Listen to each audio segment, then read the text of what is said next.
এই প্রশ্নকারী ভাইকে পাইলে আমার একটু বুকে জড়ায় ধরতে ইচ্ছা করছে।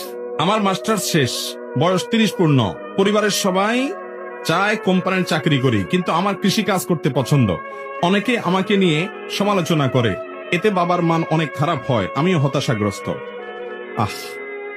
এত সুস্থ এবং সুন্দর চিন্তার মানুষ, যুবক আমাদের দেশে আছে মাশাআল্লাহ।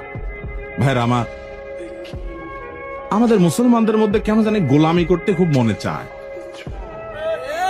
আমার অফিসে এক ভদ্রলোক আমাদের আসুন্নাহ ফাউন্ডেশনের ত্রাণ কার্যক্রমে অংশগ্রহণ করেছে, ইঞ্জিনিয়ার মানুষ। বললাম, ভাই কি করেন? বলে, হুজুর বেকার আছি, আমি চাকরির চেষ্টা করছি, চাকরি পাচ্ছি না। তাই বললাম, চাকরি কেন করবেন, ব্যবসা শুরু করে দেন। 10 কেজি আম কিনে আমের সিজনে রাস্তার পাশে বসে যান। সাধারণত একটা শিক্ষিত ছেলে এটা শুনলে অপমান বোধ করে, হুজুর আমি তো আপনার কোনো ক্ষতি করি না, আমার এই ছোট করলেন কেন আপনি? আমি রাস্তার ধারে বসে আম বিক্রি করবো ফুটপাতে? আইআইইউসিতে, চট্টগ্রাম আন্তর্জাতিক ইসলাম বিশ্ববিদ্যালয় ওরিয়েন্টেশন প্রোগ্রামে আমাকে দাঁত দেওয়া হয়েছে ওরিয়েন্টেশন স্পিকার হিসেবে। আমি সেখানে বলেছি স্টুডেন্টদেরকে যে তোমরা সবাই পড়াশোনা করার পর প্রত্যেকে উদ্যোক্তা হওয়ার চেষ্টা করবে, একটা করে ফার্ম দিবে, ছোট্ট করে বিজনেস শুরু করবে।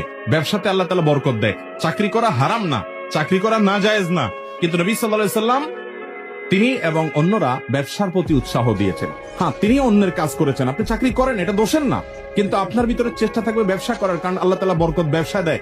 নবীগণের বেশিরভাগই এই জাতীয় কাজকে উৎসাহিত করেছেন। নবী সাল্লাল্লাহু আলাইহি সাল্লাম বলেছেন, আফদালুল কাসবি কাসবুল ইয়াদ, সবচেয়ে উত্তম কামাই হলো হাতের কামাই, নিজের হাতের কামাই।